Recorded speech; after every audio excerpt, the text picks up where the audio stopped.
पुरी धाम की एक शांत रात थी। मंदिर के भीतर दीपक जल रहे थे और महाप्रभु जगन्नाथ अपने सिंहासन पर विराजमान थे।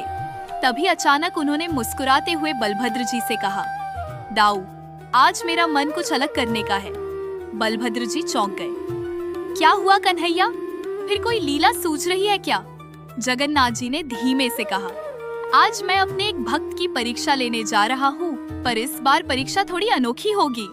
सुभद्रा जी उत्सुक होकर बोली, भैया कैसी परीक्षा? जगन्नाथ जी ने मंदिर के बाहर अंधेरे की ओर देखते हुए कहा, आज मैं राजा नहीं, एक साधारण भिखारी बनकर जाऊंगा। देखना है कौन मुझे पहचानता है और कौन मेरे रूप के पार जाकर प्रेम करता है। इतना कहकर महाप्रभु ने अपना दिव्य रूप छिपाया और एक बूढ़े भूखे यात्री का वेश धारण कर लिया। मंदिर के सेवक कुछ समझ पाते उससे पहले ही जगन्नाथ जी रात के अंधेरे में चुपचाप निकल पड़े।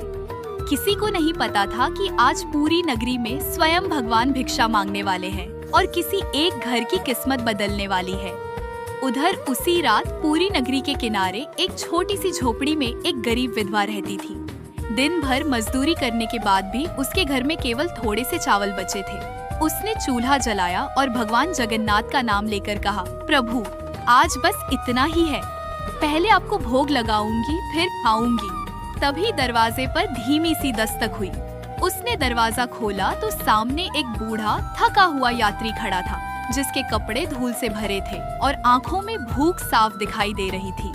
बूढ़े ने कांपती आवाज में कहा, माँ 2 दिन से कुछ नहीं खाया, क्या थोड़ा सा अन्न मिल सकता है? विधवा कुछ पल के लिए चुप रह गई। उसके पास खुद के लिए भी मुश्किल से खाना था, लेकिन फिर उसने आसमान की ओर देखा और बोली, यह तो प्रभु की ही परीक्षा है। उसने अपनी थाली का सारा चावल उस बूढ़े को दे दिया और मुस्कुराकर कहा, पहले आप खा लीजिए, मैं बाद में खा लूंगी। उसे क्या पता था कि जिस भूखे को उसने खिलाया है वही स्वयं जगन्नाथ उसके सामने खड़े हैं। बूढ़े यात्री ने कांपते हाथों से वह चावल खाए और हर कौर के साथ उसकी आंखों में अजीब सी शांति उतरती गई। भोजन समाप्त कर वह विधवा को आशीर्वाद देकर चुपचाप रात के अंधेरे में आगे बढ़ गया। विधवा ने सोचा आज प्रभु को भोग नहीं लगा सकी, शायद यही उनकी इच्छा थी। वह खाली बर्तन समेटकर सो गई, पर उसी रात उसे स्वप्न में अद्भुत दृश्य दिखाई दिया। उसने देखा कि श्री मंदिर के गर्भगृह में स्वयं भगवान जगन्नाथ बैठे मुस्कुरा रहे हैं और उनके अधरों पर वही चावल के दाने लगे हैं जो उसने उस बूढ़े को खिलाए थे। प्रभु बोले, माँ आज तूने मुझे ही भोजन कराया है, तेरी अंतिम मुट्ठी मेरे लिए सबसे बड़ा भोग बन गई। यह सुनकर विधवा की आँख खुल गई। सुबह होते ही वह मंदिर की ओर भागी। उधर मंदिर में पुजारी हैरान थे, क्योंकि भगवान के होंठों पर चावल के दाने और वस्त्रों पर उसी झोपड़ी की राख के निशान दिखाई दे रहे थे। तभी सबको समझ आ गया कि रात में प्रभु स्वयं किसी सच्चे भक्त के घर गए थे। मंदिर में यह समाचार आग की तरह फैल गया कि रात में स्वयं प्रभु किसी भक्त के घर भोजन करने गए थे। पुजारियों और सेवकों ने नगर में खोज शुरू की और अंततः वे उसी छोटी सी झोपड़ी तक पहुंच गए जहां वह विधवा रहती थी। अचानक इतने लोगों को अपने द्वार पर देखकर वह घबरा गई। तभी मुख्य पुजारी ने नम्र होकर कहा, माँ, कल रात तुमने जिस भूखे यात्री को भोजन कराया था वह कोई साधारण मनुष्य नहीं था, स्वयं भगवान जगन्नाथ तुम्हारे घर आए थे। यह सुनते ही विधवा के हाथ कांपने लगे और उसकी आंखों से आंसू बहने लगे। वह बोली, मेरे पास तो बस थोड़े से चावल थे, अगर पता होता प्रभु आए हैं तो और अच्छा भोग बनाती। पुजारी मुस्कुराए और बोले, प्रभु को तेरी सच्ची भावना चाहिए थी, भोजन नहीं। उसी क्षण मंदिर से संदेश आया कि आज से हर दिन सबसे पहले इसी माँ के घर से अन्न लाकर भगवान को भोग लगाया जाएगा। पूरी नगरी यह देखकर भावुक हो उठी कि सच्ची भक्ति ने एक गरीब की झोपड़ी को स्वयं जगन्नाथ का निवास बना दिया। उस दिन के बाद से पूरी नगरी में एक नई परंपरा शुरू हो गई। हर सुबह मंदिर के सेवक सबसे पहले उस विधवा के घर जाते, उसकी झोपड़ी से एक मुट्ठी चावल लेकर आते और वही अन्न भगवान जगन्नाथ को अर्पित किया जाता। लोग आश्चर्य से देखते कि जिस स्त्री के पास कभी खाने को भी मुश्किल से होता था, उसके घर अब अन्न की कभी कमी नहीं रहती। धीरे धीरे उसकी झोपड़ी भक्ति का तीर्थ बन गई, जहाँ लोग दर्शन करने आने लगे। विधवा पहले की तरह ही सरल रही। वह हर दिन वही कहती, यह सब प्रभु की कृपा है, मैंने तो बस एक भूखे को भोजन कराया था। उधर मंदिर में प्रभु के चेहरे पर अद्भुत मुस्कान बनी रहती, मानो उन्हें वही सादा चावल सबसे प्रिय हो। इस लीला ने पूरी को सिखा दिया कि भगवान को बड़े भोग या धन नहीं चाहिए, उन्हें चाहिए सच्चा प्रेम और निस्वार्थ भाव। क्योंकि जब भक्ति सच्ची हो तो भगवान स्वयं भक्त के द्वार पर आकर भोजन कर लेते हैं। अरे अरे, आज पुरी की सुबह कुछ अलग ही है। आज मंदिर की गलियों में कुछ बदला सा लग रहा है। जहाँ रोज घंटियों की मधुर ध्वनि गूंजती है, आज वहाँ भागते कदमों की आवाज ज्यादा है। धप धप। सेवक इधर से उधर दौड़ रहे हैं, किसी के हाथ में लौटा है, किसी के हाथ में कपड़ा। अचानक एक आवाज गूंजती है, अरे जल्दी करो, पानी गरम करो। दूसरी तरफ से कोई चिल्लाता है, वैद्य जी को खबर दी या नहीं? कोई दौड़ते दौड़ते बोल रहा है, अरे कोई माता लक्ष्मी को बताओ। एक सेवक भागते भागते रुकता है, सांस फूल रही है, माथे पर पसीना। वो घबरा कर कहता है, आज कुछ गड़बड़ है। जब अंदर झांककर देखा गया तो सबकी सांस रुक गई। भीतर का दृश्य कुछ और ही था। हमारे कालिया ठाकुर, जो हर रोज मुस्कान बांटते हैं, जिनकी आंखों में हमेशा शरारत रहती है, आज रजाई में सिमटे पड़े थे।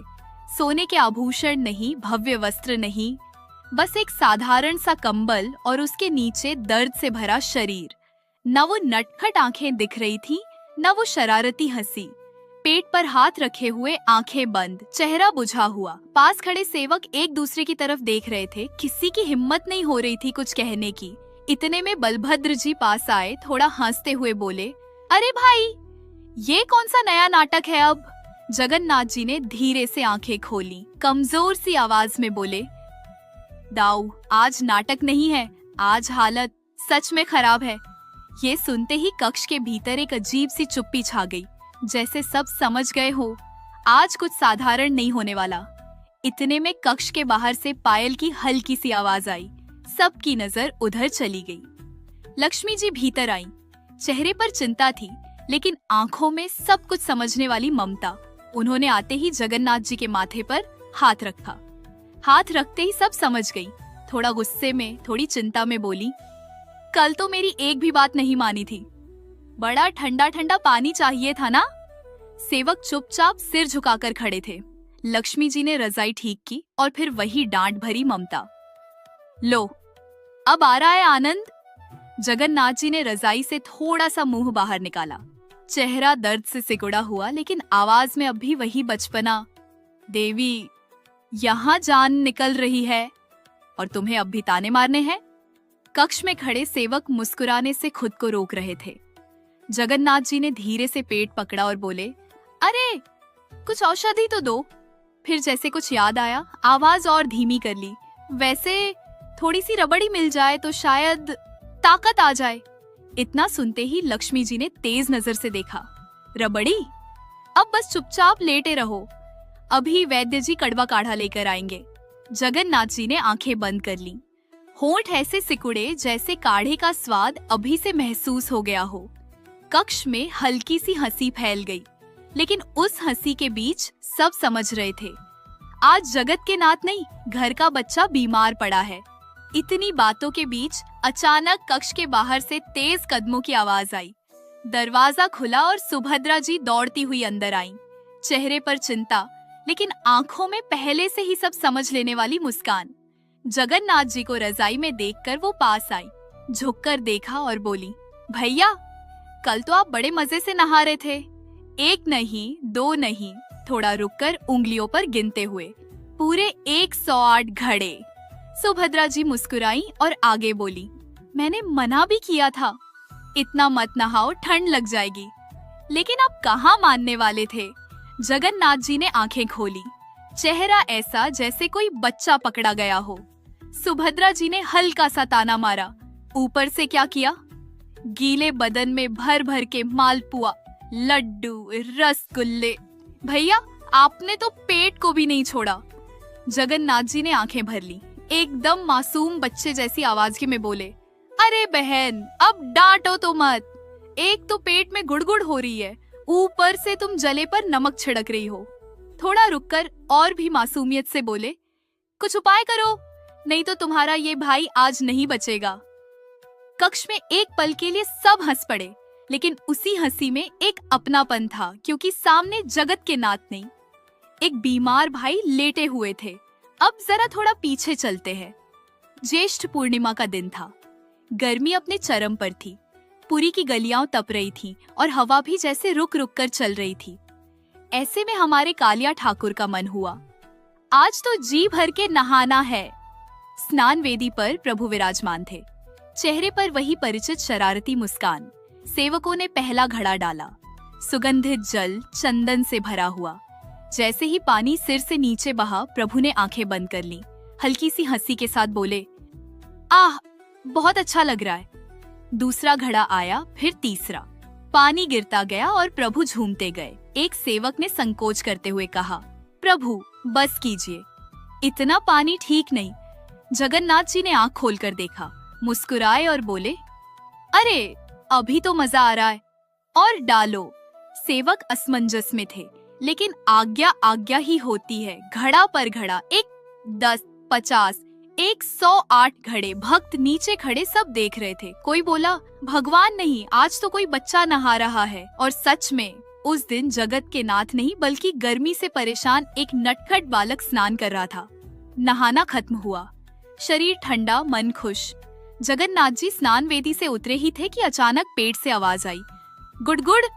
प्रभु मुस्कुराए, अरे नहाने के बाद भूख तो लगेगी ही। उधर सेवकों ने 56 भोग सजा दिए थे। रंग बिरंगे पकवान, मालपुआ, रसगुल्ले, खिचड़ी, लड्डू। घी की खुशबू हवा में तैर रही थी। जगन्नाथ जी ने भोग की तरफ देखा और फिर सेवकों की तरफ। आंखों में वही बच्चों वाली चमक। आज सब खाया जाएगा। गीला बदन, ठंडी हवा, लेकिन भूख जोर की थी। पहला कौर, फिर दूसरा, कभी मालपुआ, कभी रसगुल्ला। सेवक प्रेम से और परोसते जा रहे थे। प्रभु थोड़ा और। प्रभु ये भी छक लीजिए। जगन्नाथ जी मना कैसे करते। खाते गए, खाते गए। पेट भर चुका था, लेकिन मन नहीं। भक्त नीचे खड़े सब देख रहे थे। कोई हंसते हुए बोला, आज तो ठाकुर जी मानेंगे ही नहीं। किसी ने धीरे से कहा, अरे इतना मत खिलाओ। लेकिन तब तक बहुत देर हो चुकी थी। छोटा सा बालक और उस पर इतना भारी भोग। उस दिन प्रेम में किसी ने नहीं सोचा, कल सुबह यही प्रेम पेट दर्द बन जाएगा। अगली सुबह पुरी में सूरज निकला, लेकिन मंदिर के भीतर कुछ भी सामान्य नहीं था। जगन्नाथ जी रजाई में सिमटे हुए थे। चेहरा तप रहा था, सांस तेज, पेट में दर्द की हलचल। सेवक घबराए हुए खड़े थे। कोई बोला, प्रभु को तेज बुखार है। कोई दौड़कर कहता, वैद्य जी को अभी बुलाओ। थोड़ी देर में राज वैद्य अपने बस्ते के साथ अंदर आए। सफेद दाढ़ी, शांत चेहरा। उन्होंने जगन्नाथ जी की नब्ज पकड़ी। एक पल, फिर दूसरा। माथे पर हल्की चिंता। वैद्य जी बोले, प्रभु आपकी लीला आप ही जाने। नाड़ी बहुत तेज है, ठंड भी लग गई है और अपच भी हो गया है। जगन्नाथ जी ने कमजोर सी आवाज में कहा, वैद्य काका वो सब छोड़ो, कोई मीठी सी दवाई दे दो, मुझे जल्दी ठीक होना है। भक्त दर्शन को खड़े होंगे। वैद्य जी ने धीरे से मुस्कुराकर अपना बस्ता खोला। अंदर से कड़वी जड़ी बूटियां निकाली। बोले, नहीं प्रभु, अब मीठा नहीं मिलेगा। बीमारी मीठे से ही हुई है। अब तो कड़वा काढ़ा पीना पड़ेगा। जैसे ही कड़वा काढ़ा शब्द कान में पड़ा, जगन्नाथ जी ने रजाई के अंदर मुंह छुपा लिया। नहीं, मैं नहीं पीऊंगा। कक्ष में एक हल्की मुस्कान फैल गई, लेकिन सब जानते थे अब लीला और गहरी होने वाली है।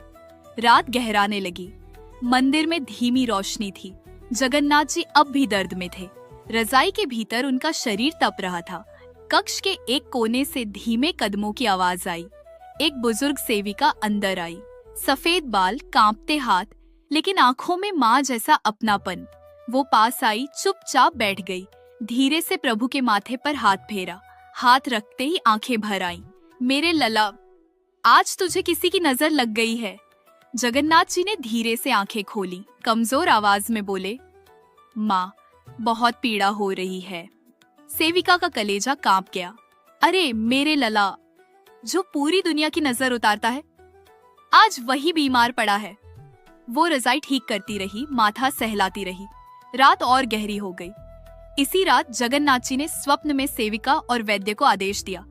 मंद मंद मुस्कुराकर बोले, माँ, अब मुझे घी, दूध, मलाई, 56 भोग कुछ नहीं चाहिए।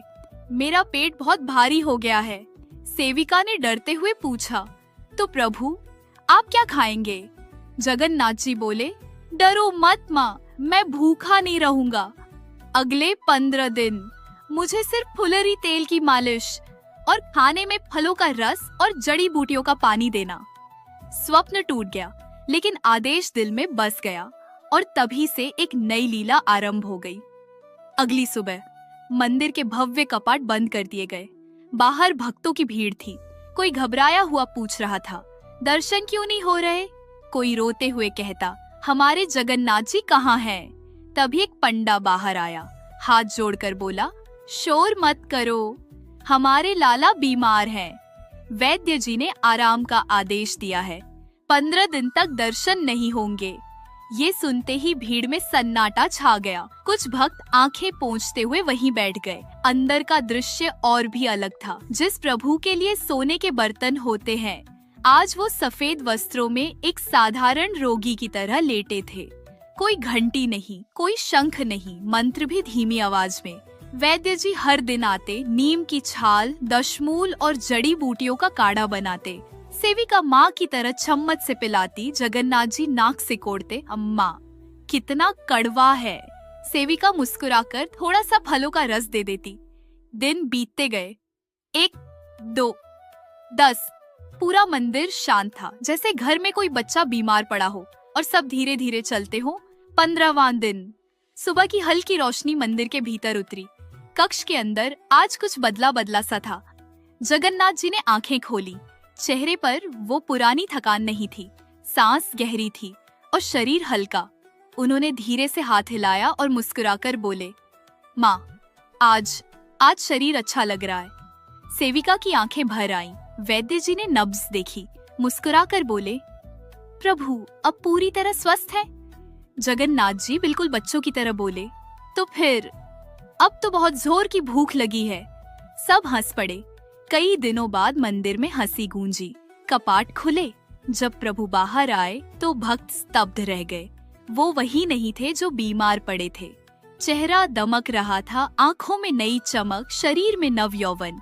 इसी दर्शन को कहते हैं नव यौवन दर्शन। भक्त रो पड़े, हमारे लाला ठीक हो गए। कुछ ही दिनों बाद रथ सजाए गए। गुंडीचा यात्रा का दिन आया। जगन्नाथ जी रथ पर विराजमान हुए। हाथ उठाकर भक्तों की ओर देखा, जैसे कह रहे हो, देखो मैं ठीक हूँ, अब मैं खुद तुम्हारे पास आ रहा हूँ। यही है जगन्नाथ की लीला। जो बीमार भी पड़ते हैं, कड़वी दवा भी पीते हैं और फिर मुस्कुरा कर अपने भक्तों के बीच आ जाते हैं। ऐसे भगवान सिर्फ पूजे नहीं जाते, ऐसे भगवान घर के सदस्य होते हैं। जय जगन्नाथ। अगर आज की कथा ने आपको भी यह एहसास दिलाया हो कि भगवान हमारे कितने अपने हैं, तो इस वीडियो को दिल से लाइक कीजिए और नीचे कमेंट में लिखिए, जय जगन्नाथ, जय महाप्रभु। ऐसी ही अनोखी जगन्नाथ लीलाओं के लिए चैनल को सब्सक्राइब जरूर करें।